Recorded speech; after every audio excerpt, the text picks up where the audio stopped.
ছাত্রলীগ যুবলীগ আওয়ামী লীগের সন্ত্রাসীরা তারা এখনো বিভিন্ন দিক থেকে আমাদেরকে দেখে আর মুচকি হাসে।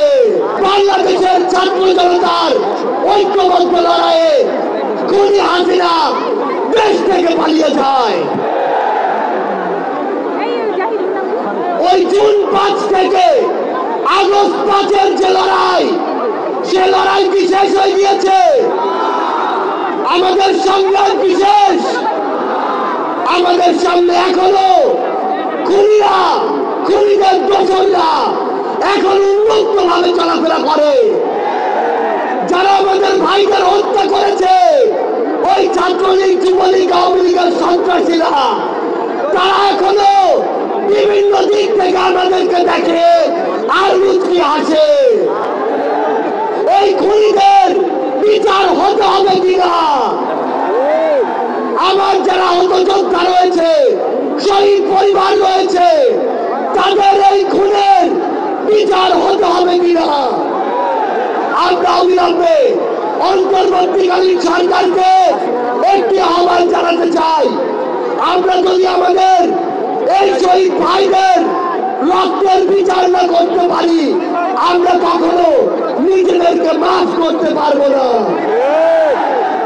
আমরা স্পষ্ট করে একটি কথা বলতে চাই, অন্তর্বর্তীকালীন সরকার এখনো যেই জায়গায় আটকে আছে, আমাদের সিন্ডিকেট গুলো ভাঙতে হবে। এখনো কেন আমরা শুনবো এক হাত থেকে আরেক হাতে সিন্ডিকেট দিয়েছে? তাহলে আপনারা আপনাদের জায়গা থেকে কি অ্যাকশন নিচ্ছেন? এক হাত থেকে যদি আরেক হাতে সিন্ডিকেট যায়, তাহলে সেই হাত আপনারা ভেঙে দিচ্ছেন না কেন?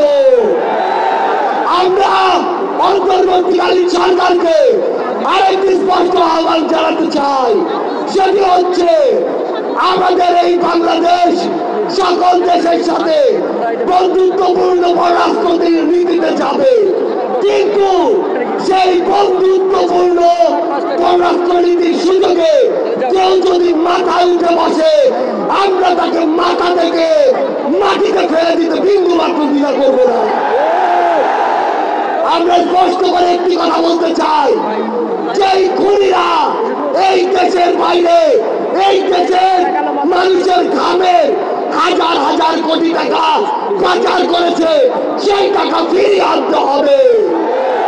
আমরা স্পষ্ট করে বলতে চাই, ওই গোপালগঞ্জে যে খুনির দোসররা এখনো ঘাটতি মেরে আছে, তাদেরকে আইনের আওতায় বিচার করতে হবে।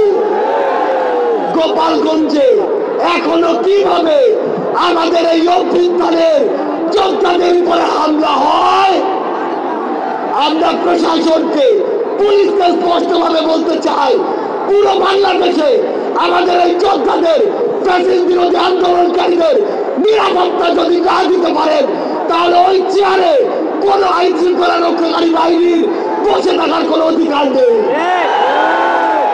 আমরা স্পষ্ট করে শুধু একটি কথাই বলতে চাই, আমরা এই অন্তর্বর্তীকালীন সরকারের কাছে আমরা এই গণহত্যার বিচার চাই।